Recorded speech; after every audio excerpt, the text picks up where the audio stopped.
आज प्रधानमंत्री नरेंद्र मोदी ने ऑपरेशन सिंदूर के बाद भारत के डिप्लोमेटिक मिशन पर गए सांसदों से मुलाकात की। 33 देशों का दौरा करके लौटे ऑल पार्टी डेलीगेशन मेंबर्स को चाय पर बुलाया। ऑपरेशन सिंदूर के बाद 59 सांसदों और फॉर्मर डिप्लोमेट्स को दुनिया के 33 देशों में भेजा गया था।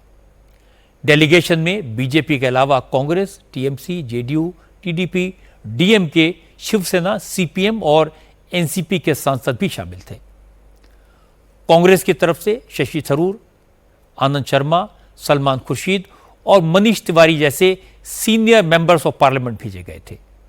वहीं टीएमसी से अभिषेक बनर्जी, डीएमके से कानिमोरी, एनसीपी से सुप्रिया सुले, सीपीएम से जॉन ब्रिटस और उद्धव ठाकरे की शिवसेना से प्रियंका चतुर्वेदी, एकनाथ शिंदे की शिवसेना से श्रीकांत शिंदे को भी शामिल किया गया था।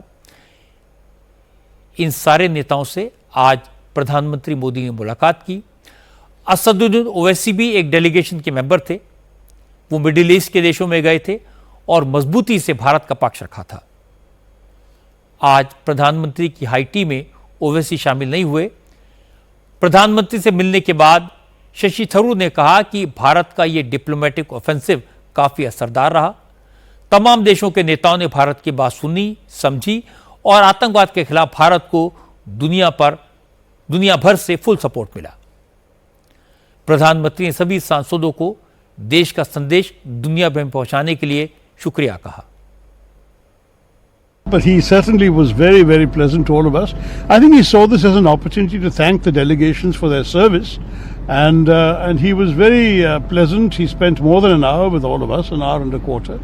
He walked around the lawn to different tables, talking to different groups of people. We all sort of chatted with him in a very informal way. It was not a formal meeting at all. There were no formal speeches, or even those of us who had given him our reports on the trip did not present those reports or speak to them particularly, but it was a good, lively, informal conversation. This was a very good idea, that countries appreciated having members of parliament come and visit them. And we all suggested we should make a practice of this more often, sending MPs to engage with legislators in other countries. And the Prime Minister certainly seemed to take that idea on board. विदेशों में all party delegation भेजने से दो फायदे हुए। एक तो पूरी दुनिया ने भारत का पक्ष सुना। जहां जहां हमारे लीडर्स गए वहां तीन बातें साफ तौर पर कन्वे हुई। पहली, पाकिस्तान दहशतगर्दों की फैक्ट्री है। दूसरा, भारत के पास पाकिस्तान में घुसकर मारने के अलावा कोई रास्ता नहीं बचा था। तीसरा, अब हद हो गई है, भारत आतंकवाद को बर्दाश्त नहीं करेगा। पाकिस्तान ने फिर गड़बड़ की तो इस बार एक्शन और भी भयानक होगा। और यह भी बता दिया गया है कि पाकिस्तान में कोई ऐसा कोना नहीं है जो भारत की मिसाइल्स की पहुंच से बाहर हो।